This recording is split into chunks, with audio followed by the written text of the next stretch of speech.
আমার স্বামী আমাকে বিয়ে করেছিল ভালোবেসে, যদিও একতরফা ভালোবাসা ছিল। হ্যাঁ গো, আমি তখন খুব একটা বড় ছিলাম না, ছোটই ছিলাম। ক্লাস 7-এ পড়ি। তখন থেকেই সে আমাকে খুব পছন্দ করত। আর হ্যাঁ, বলে রাখি, আজকের যেই গল্পটা এটা সম্পূর্ণই আমার জীবনের ব্যক্তিগত এবং একদম পুরো আমার নিজের গল্প। আমি তখন ক্লাস 7-এ পড়ি। যদিও আমার স্বামীর সাথে আমার অনেকবারই দেখা হয়েছে, কিন্তু যেহেতু ওই সময়টা আমার বেড়ে ওঠার সময়, তখনই আমি তার নজরে আসি।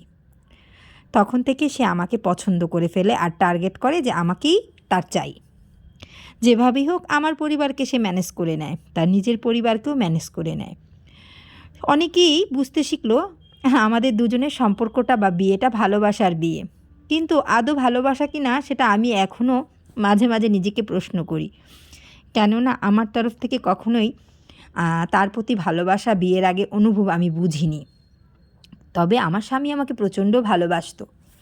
সে যেভাবেই হোক আমার পুরো ফ্যামিলি ম্যানেজ করে নিয়েছিল, তার ফ্যামিলি ম্যানেজ করে নিয়েছিল। তো আজকে এই স্টোরি শোনানোর ছোট্ট একটা কারণ আছে, যে বিয়েবাড়িতে আমাকে সবাই দেখে, বিয়ের 5 দিন পরে কেউ আমাকে চিনতেই পারেনি। ও মা, এটা আবার কি বলছি, তাই তো? হ্যাঁ, এখন সেই গল্পেই যাব। আমার যখন বিয়ে হলো, এত সুন্দর করে মেকআপ করিয়েছিল যে আমার বাবাও আমাকে চিনতে পারেনি। বিয়ের দিন আমার বাবা আমার সামনে এসে দাঁড়িয়ে বলছে, আজ তো আমার মেয়ের বিয়ে, এই কমিটি সেন্টারে তো আজকে আমার মেয়ের বিয়ের হওয়ার কথা। আমার বিয়েটা হয়েছিল ঢাকা কল্যাণপুর সিলভার প্যালেস, একটা কমিটি সেন্টার ছিল সেখানে। বাট দুপুরবেলা একটা মুসলিম বিয়ে ছিল, সন্ধ্যায় আমার বিয়ের প্রোগ্রাম। তা আমার বাবা ভেবেছিল মুসলিম বউটা এখনও বুঝি বিয়ে শেষ করে বাড়ি যায়নি। আমাকে দেখে আমার বাবা চিনতেই পারেনি।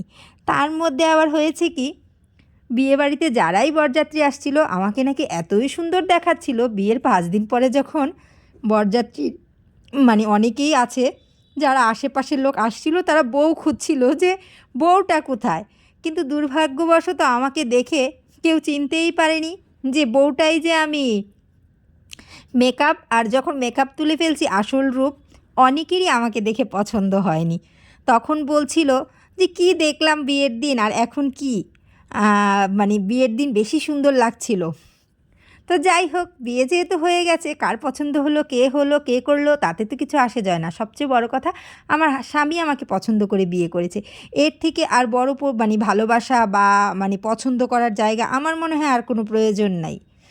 তো অনেকেই জানতে চায় আমাদের বিয়েটা কি লাভ ম্যারেজ না স্যাটেল ম্যারেজ। তা আজকে বলেই দিলাম, আসলে আমাদের বিয়েটা আমার স্বামীর পক্ষ থেকে লাভ ম্যারেজ, আর যদি পরিবারের হিসাব ধরে থাকি তাহলে সেটা স্যাটেল ম্যারেজ। আমার পক্ষ থেকে ভালোবাসার বিয়ে ছিল না। আজও অবধি আমার শ্বশুরবাড়িরও অনেকেরও একই প্রশ্ন ছিল যে বৌদি, দাদা ভাইয়ের সাথে কি তোমার রিলেশন ছিল? আসলে আজকে তাই সত্যটা বলে দিলাম। জানি না আমার এই ভিডিওটা আমার শ্বশুরবাড়ির কারো কাছে পৌঁছাবে কিনা। আমি ভালোবেসেছি বিয়ের পর থেকেই, কিন্তু তোমাদের দাদাভাই আমাকে বিয়ের আগে থেকেই ভালোবেসেছে। তো অবশ্যই সবার উত্তরটা পেয়ে গেলে, যেটা স্যাটেল ম্যারেজ ছিল না। ওই দেখো আমার বুড়োটা আবার কী করছে। যাই হোক, আর আমি ওকে বুড়ো বলে ডাকি। অনেকেই এটা নিয়ে অনেক কিছু বলে, এটা আমার ভালোবাসার ডাক। ওকে আমার বুড়ো বলে ডাকতে ভীষণ ভালো লাগে।